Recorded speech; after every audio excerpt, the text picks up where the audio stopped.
बिस्मिल्लाहिर्रहमानिर्रहीम। अन हफ्सत रज़ियल्लाहु तआला अन्हा क़ालत अर्बउन लम यकुन यदअहुन्ना अन्नबिय्यु सल्लल्लाहु अलैहि वसल्लम सियाम आशूरा वल अश्र व थलाथत अय्यामिन मिन कुल्लि शहर व रकअतैन क़ब्ल अल-ग़दात। रवाहु नसाई। सैयदा हफ्सा रज़ियल्लाहु तआला अन्हा बयान फरमाती हैं, चार चीज़ें नबी करीम सल्लल्लाहु अलैहि वसल्लम नहीं छोड़ा करते थे।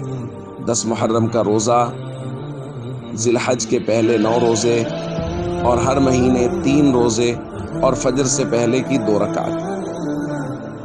दोस्तों, ये 4 चीज़ें हैं जिनको नबी पाक सल्लल्लाहु अलैहि वसल्लम नहीं छोड़ रहे हैं। और इनमें से आप गौर करेंगे तो 3 चीज़ें हैं रोज़ों के मुतालिक।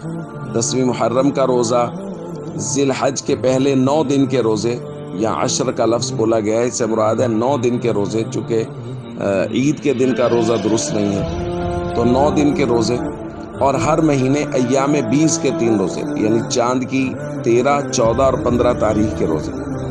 तो चूँकि रोज़ा दोस्तों नफ्स पर शाक होता है, मुश्किल होता है, नफ्स उसके लिए जल्दी आमादा नहीं होता, कभी मौसम का बहाना करता है, कभी कोई काम काज का बहाना करता है। लेकिन नबी करीम सल्लल्लाहु अलैहि वसल्लम ने उसका मामूल बना के दिखाया और सिखाया कि रोज़े ज़रूर रखें, क्योंकि नफली रोज़ा रखने से अल्लाह की खशियत बढ़ती है, दिल की सफाई होती है, दिल का मैल उतरता है। तो इसलिए नफली रोज़ों का एहतमाम करना चाहिए। और ख़ास तौर पे जो हमारा मौजू है कि ये जो 10 दिन आ रहे हैं, ये बेहद कीमती दिन हैं। जैसे कल हमने पढ़ा कि अल्लाह रब्बुल इज़्ज़त को इन दिनों में जो अमल नेक किया जाए वो सबसे ज़्यादा पसंद है। इसलिए भरपूर कोशिश करें, अपने मामूलात को अभी से दुरुस्त कर लें कि चांद नज़र आने के बाद कोशिश करें कि वक्त ज़ाय ना हो।